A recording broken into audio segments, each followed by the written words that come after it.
mo yan hanggang mag-combine lahat ng dough. Hindi mo kailangan ng kutsara. Kamay. Kaya nga. Mamaya pag Magkano na nga yan?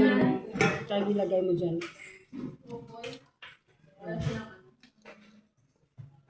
Yan o, seryoso.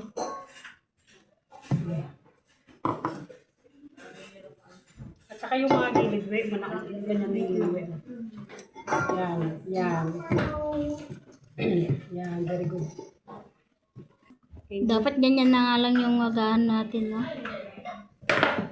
Para matuto kayong gumawa ng chapati. No? Okay na, basta. Kahit ganun na lang ang kainin natin, tapos lagyan ng itlog na nila, gano'n. Ikot mo na lang para magkawa siya. Oh, bye ko.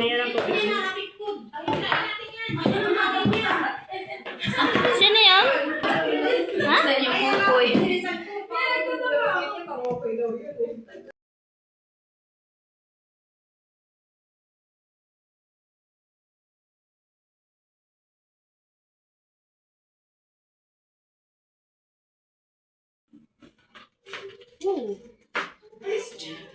Kaya talaga.